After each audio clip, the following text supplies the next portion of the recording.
There were a few unique things about the 2016 and 2017 presidential run and win of Donald Trump since, the media completely went after him. There were so many smear campaigns, whether it was from the media or other politicians or just random unvetted people, which I guess was par for the course since he was basically an outsider, and clearly they don't want that. They want someone that they can either control or basically that's exactly like them. Things that were happening in the media, such as like smear campaigns and whether it was false accusations or just crazy labels that they would put on him. Sort of like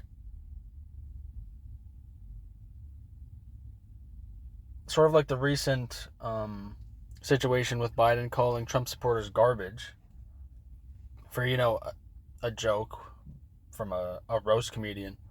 Where Politico, when they wrote the transcript of what Biden said during that, I guess like Zoom interview, they left out that entire line of him calling Trump supporters garbage.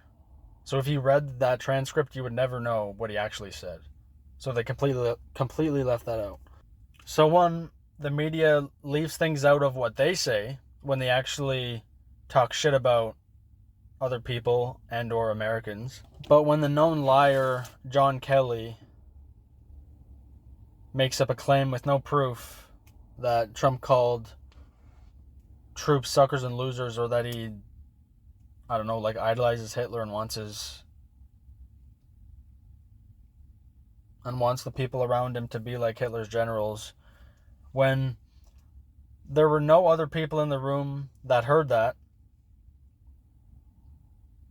They don't have any text proof, no emails, nothing. They don't have him even on a hot mic. Where with Kelly, for some reason, I guess he's either recording himself make those claims or someone else is recording him, but like for what reason if you're just having a conversation telling a story? Unless Kelly said, "Oh, I'm going to tell you this about Trump, you should probably record it."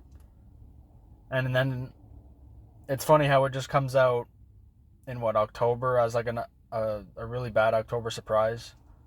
That's one thing that the media does, is they use people that you're apparently not supposed to criticize for whatever reason, so they can make false claims and not need to back it up. None of it needs to be substantiated or proven. Basically, take any claim, no matter how little proof there is and how stupid the claim is and how obviously fake it is, they'll still use it.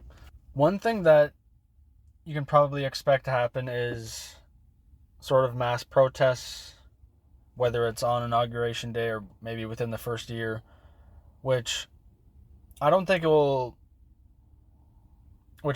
the protests will be as strong as they were in 2016 or 2017, with like all the marches and the pussy hat marches and like the women marches, which that was basically all a reaction to Trump winning. For whatever reason, they wanted to use him as like their hashtag #MeToo BS. Because that's basically all those women's marches were just anti-Trump marches. And it's interesting. They would protest against him where none of the claims were actually proven of what he apparently did to women.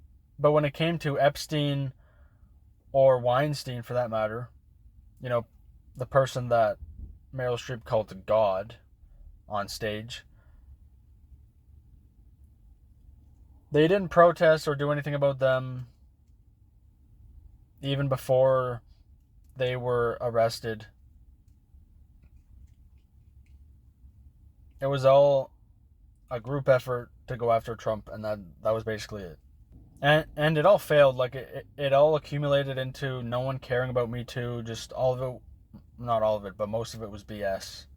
So there might be protests, but one thing that happened on the inauguration day of Trump's first term, which a lot of people don't know, is that there are actually riots in DC. Where groups like Antifa and Black Bloc were breaking glass setting fires, setting off fireworks in the street, or I don't know. I don't want to call them bombs, but they're, I guess, firecrackers, or big firecrackers. They'd break windows of stores or restaurants on the street, and then that went into the riots of 2020, where if any other president was in the White House, that entire story in that situation wouldn't have been as overblown as it was. There wouldn't be mass rioting in the country.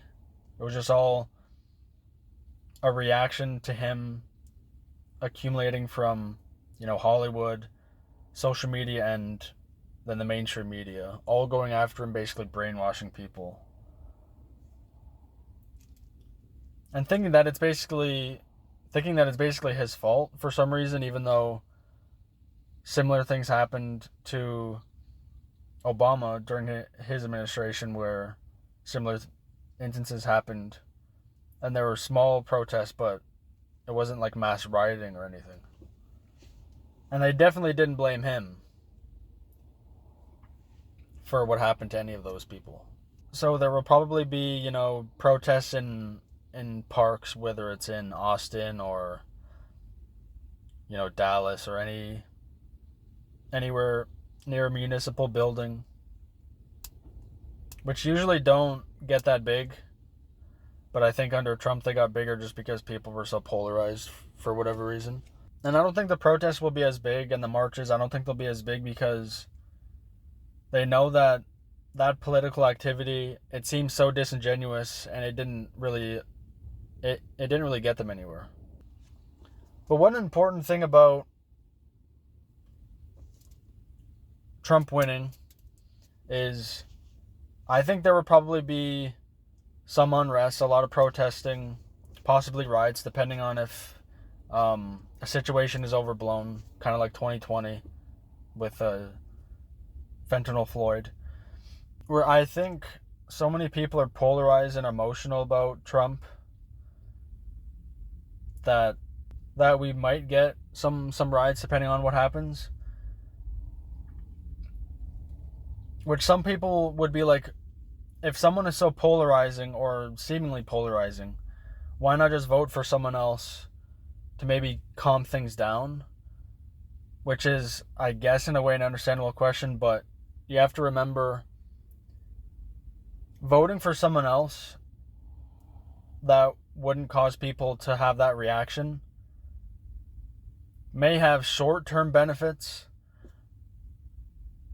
but they would hurt the country in the long term. Where Trump has a short-term reaction, but can cause long-term benefits, whether it's in the political realm, the economic realm, where he can kind of change people's minds and expose people to what's there, and expose people to what works and doesn't work.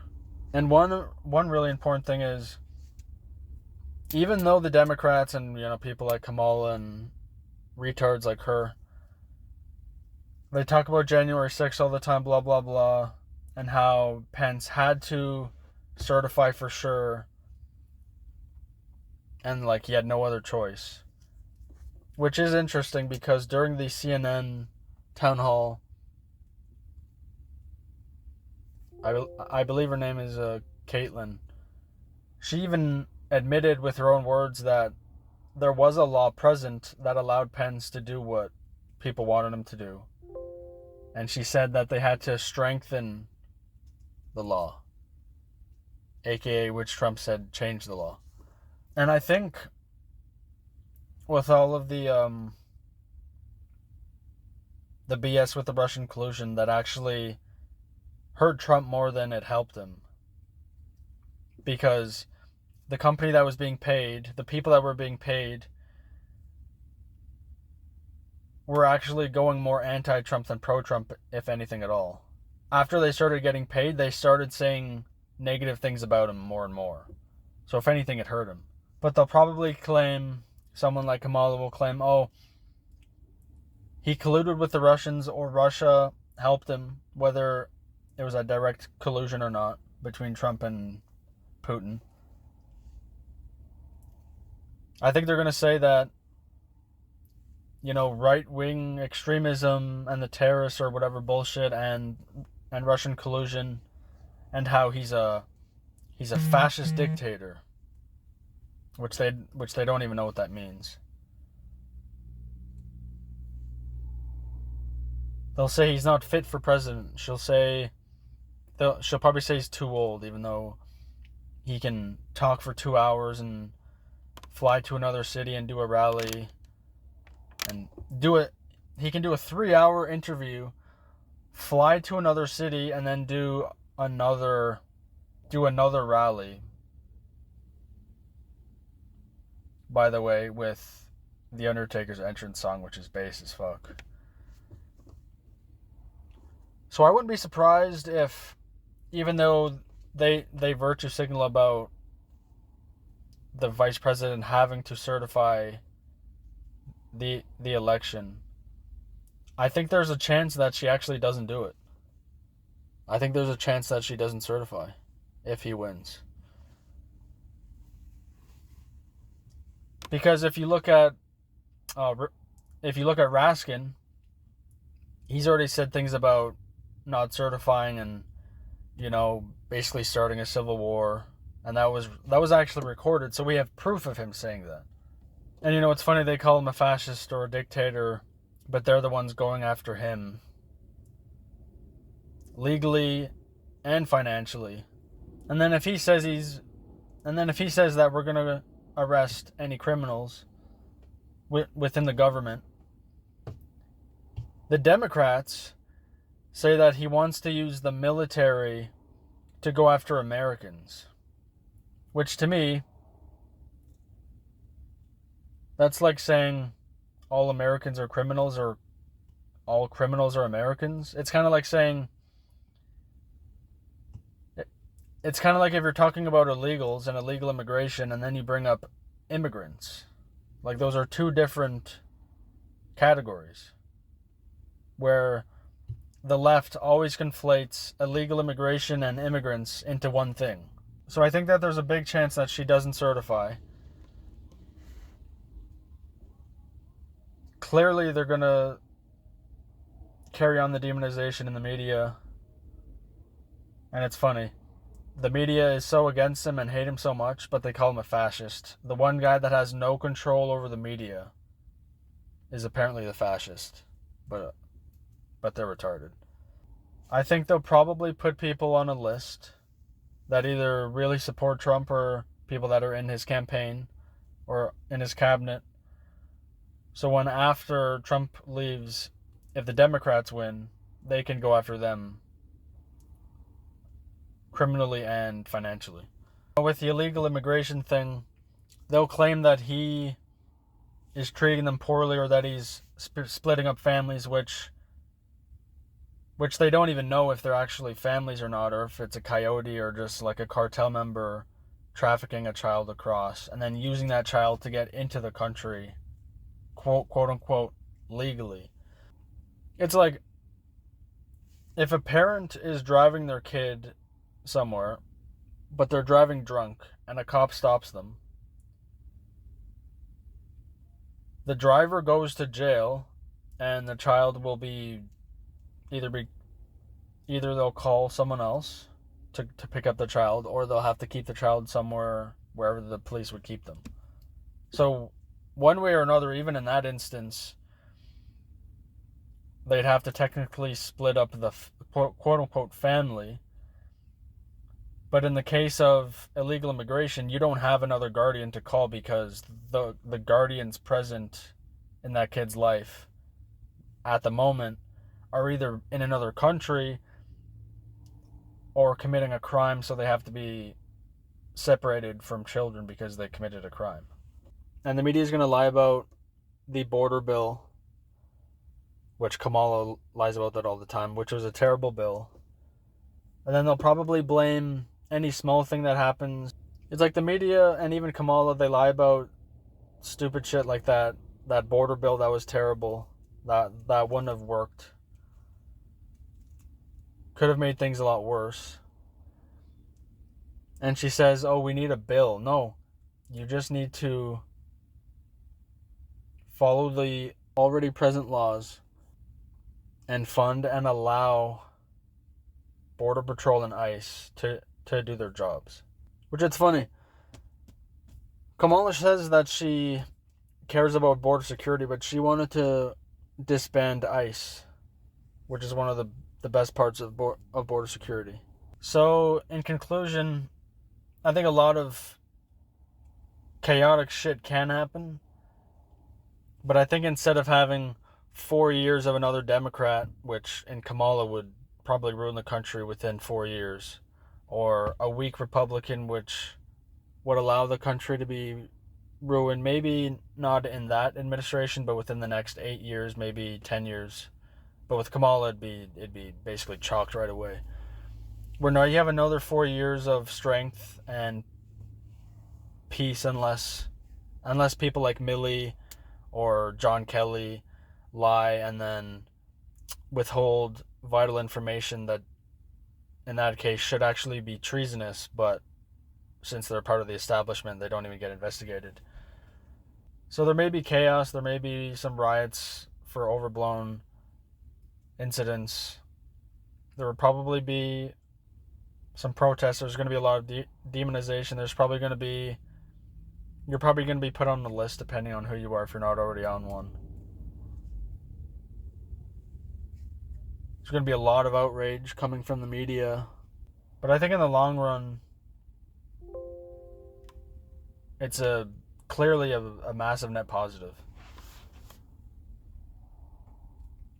So yeah, I haven't made a video in a while, so this one was clearly kind of rusty in this one, but yeah. If you liked the video, I guess give it a like. If you didn't like it, then tell me why. And yeah, peace.